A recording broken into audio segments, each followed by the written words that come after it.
in this. Okay. There's something. I'm not even in the damn thing. Video. Okay. There's something terribly wrong with everything you just said. Here's how I'm going to play it. I'm going to take it from the top. You said you went to Chaim Berlin, then you said you went to Telz. Pick one. Mm-hmm. Went to Telz, Chicago for high school. Okay. Went to Chaim Berlin for 4 years after high school. Okay. Rabbi Avigdor Miller used to be the mashgiach at Chaim Berlin. He was like the guy you come to with questions about. He's the, you know what a mashgiach does in a base midrash? Yeah. It's like you come to him. Spiritual counselor. Yeah, and if you have questions on the Gemara, you come to him, and he's going to answer. The Rosh Hashiva is like busy preparing his shir, Right. Which I guess was Rav Hutner. Okay, so Rabbi Avigdor Miller was that. Rabbi Avigdor Miller has said many times, and he's written in many places, that that the whole thing about yeshiva, about Torah, about learning Torah, is less about how much you know, but more about how much what you learn you put into actuality. And we start the kids off with Baba Metzia, which is in Baba Metzia with Eila Metzias, which is the second parak of Baba Metzia, and it deals with all the laws of you find something, you return it to somebody. You don't keep it for yourself, and you're teaching little kids that it's not how much you make in life, it's not how much you accomplish. It's sharing with. What are you doing? I just want to make sure you're in there. Okay, it's sharing with other people, doing the right thing, not cheating, not stealing. It's respect for other people's property. You learn the Babas. You learn Baba Kama. You learn about not doing damage to other people's property. You learn respect for other people. This is what we start our kids with.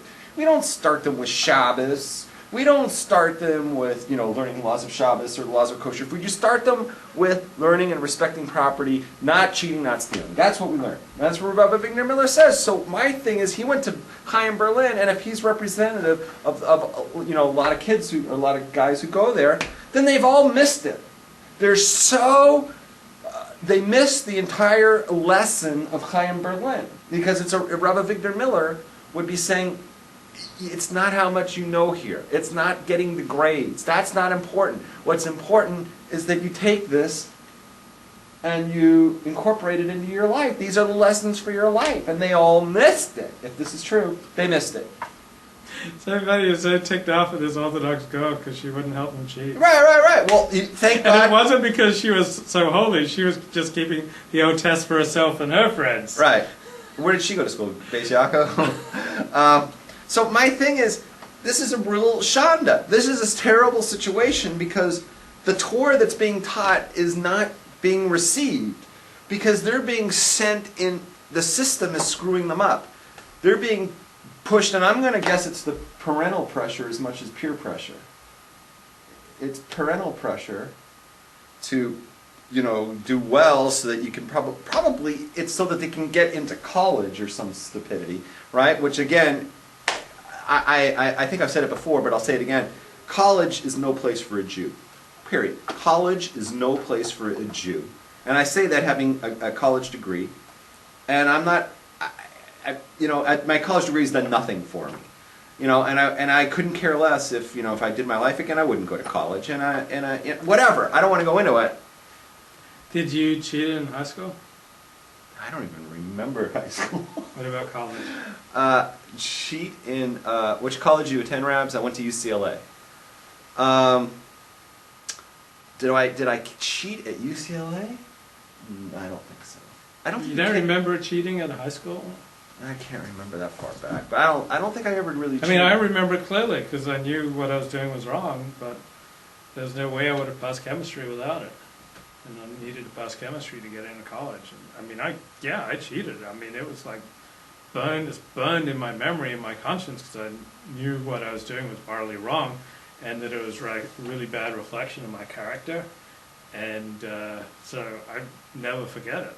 Nah, I did not cheat. And Greg asks in the chat room if I was a straight A student in school, and the answer is no. That's because I didn't cheat. You didn't need to be a straight A to go to UCLA. That's why he's asking. Because today you need more than just the straight A's. You need to have like AP class. It's like so hard to get in. But I don't recommend college for any Jews. It depends what you're going there for. Like if you're going there because For medicine, you better go to college. Right. If you want to become a Practice doctor, medicine. if you want to, come Be a out lawyer. a lawyer or something, fine. But if you're just going there to get just to get educated, I would say you're better off with a Torah education and open up your own store or something like that. Do you see any problem in a fringe Jew writing for the New York Post or the New York Daily News? No, it's just a parnasa. Tabloids? Nah, it's just a parnasa. No problem at all. Why? What would be your thought that it would be a problem? Well, he was talking about what they do at the New York Post is we always look for the most extreme stories.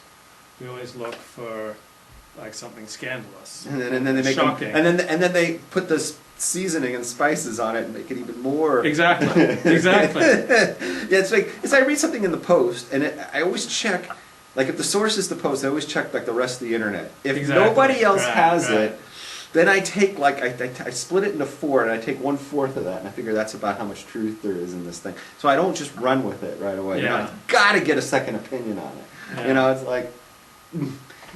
But you know what? That doesn't mean that they're wrong. Like the National Enquirer, Right, the National Enquirer is off.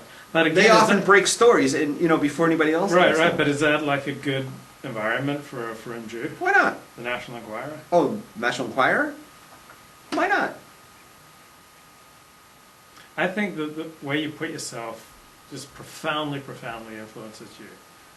And I think I've been profoundly influenced by the 12 years I spent writing on the porn industry. You think? I won't pretend otherwise. But like the other day, I stepped into shore, and I hadn't been to shore. Oh, I read this. Yeah, I yeah. hadn't been to shore for 2 weeks. Okay. And when you haven't been to shore for 2 weeks and you step into shore, it seems strange and intimidating, and it kind of shakes you up. Because if you're going to shore every day, then that seems what's normal. And like the It's outside, like a routine. Yeah, G, that's the G, routine. G, G, G, G, G, G, but yeah. the whole atmosphere and the values and the practices and everything, that's like the ultimate real. Then when you go outside of it into the Goyish world to make a panasa, to do whatever, that's like the secondary world. Like Okay. your primary world is with the frum community and in shul and in people's homes and like living a frum traditional Jewish life. And then you have to learn to you have to interact with non-Jews and non-Orthodox Jews, but the ultimate reality is frumdom.